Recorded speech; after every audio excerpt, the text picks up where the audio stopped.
Hello everyone, welcome to History and Culture.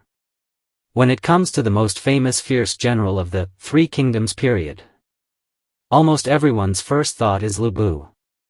In Romance of the Three Kingdoms, he is portrayed as the peerless warrior, known as, among men, Liu Bei, among horses, red hair.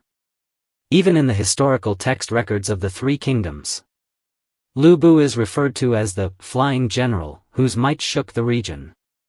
However, if we carefully examine historical records, we discover a startling fact. Throughout his life, Liu Bei never personally killed a truly top-tier general on the battlefield. This raises a question: how could someone without a record of personally slaying top enemies still be universally acknowledged as the greatest warrior of the Three Kingdoms era? Was Liu Bei's fearsome reputation merely exaggerated?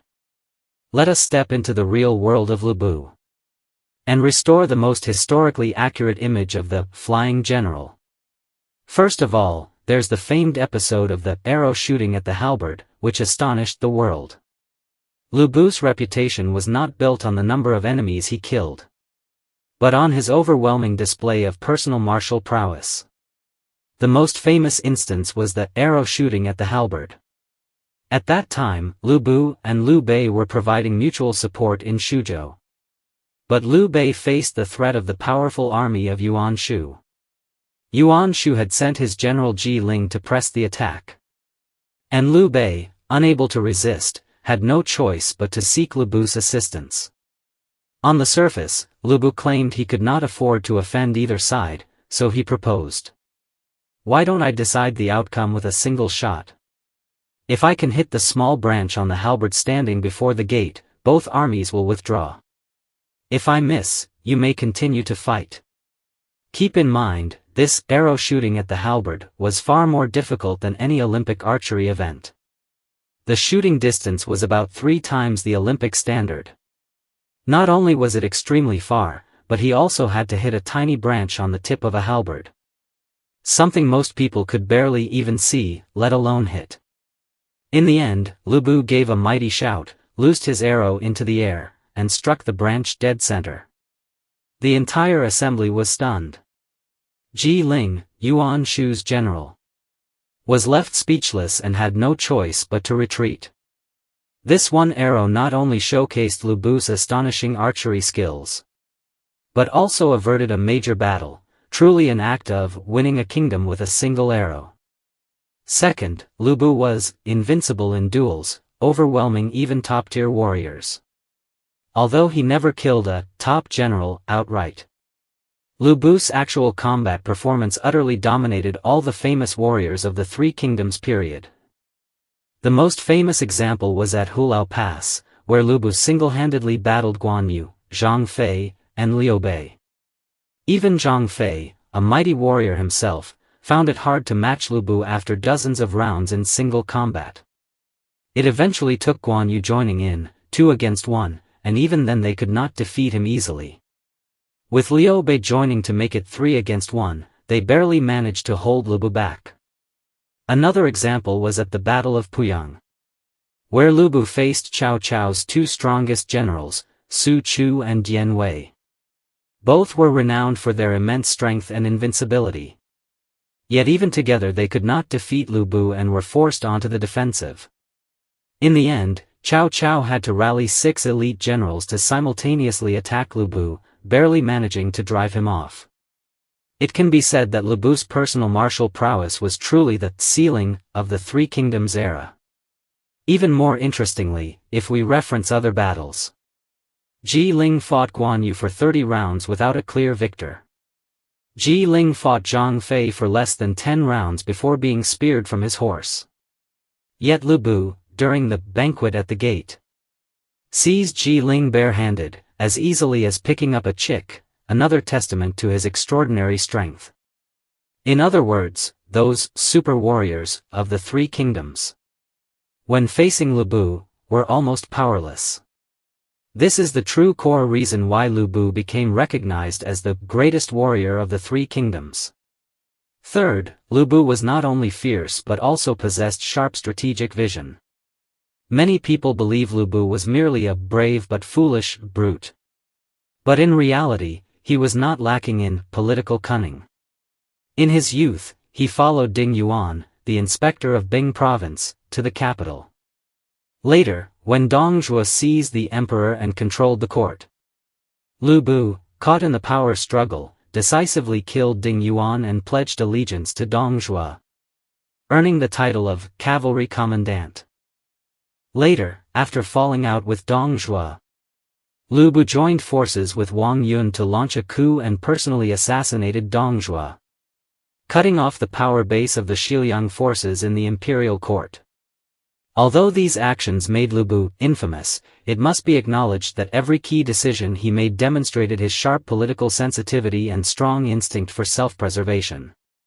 Later, in his dealings with Liu Bei, Liu Bei, although he once backstabbed Liu Bei and seized control of Shuzhou, was also able to see through Yuan Shu's plot to use him as a pawn to eliminate Liu Bei. Liu Bei decisively intervened to rescue Liu Bei, showing that he was far from being just a simple-minded warrior. Thus, Liu Bei was not only exceptionally powerful in combat but also far from incompetent when it came to strategy and political maneuvering. Fourth, Liu Bei demonstrated extraordinary survival skills through his thousand-li escape. After Dong Zhuo's death, Liu Bei found himself besieged by Xiliang forces in Chang'an.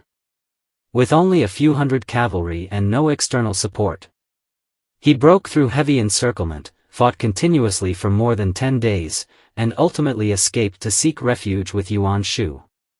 It's important to note that at that time, Liu Bei was pursued by tens of thousands of Xiliang soldiers. Yet, with just a few hundred men, he survived under overwhelming siege, thanks to his extraordinary martial prowess and leadership ability. Such survival instincts were almost unmatched during the Three Kingdoms era. It was precisely because of this that Liu Bei earned the revered title of Flying General, placing him alongside legendary ancient generals like Li Guang. However, what is regrettable is that although Liu Bei was peerless in martial valor, his fatal flaws, such as being fickle, easily swayed by petty advisors, and lacking a grand strategic vision, eventually led to his downfall. He was besieged and captured alive by Cao Cao at Xiapi, and ultimately strangled to death at White Gate Tower. At that time, Liu Bei tried to persuade Cao Cao, saying, "If the general would employ me, I could help you pacify the world." Even a schemer as shrewd as Cao Cao was momentarily tempted to spare him. But Liu Bei, standing nearby, reminded Cao Cao, back then, Liu Bei also betrayed Ding Yuan and Dong Zhuo. Only then did Cao Cao grit his teeth and order Liu Bei's execution. It can be said that Liu Bei's tragic end was not because he lacked strength or bravery, but because he was too short-sighted and self-serving, ultimately losing everyone's trust. Even so, the invincible image of Liu Bei's personal might has long been etched into the river of history, making him the very embodiment of a mighty general, in Romance of the Three Kingdoms and later cultural portrayals. A noteworthy point, the discovery of Liu Bei's tomb.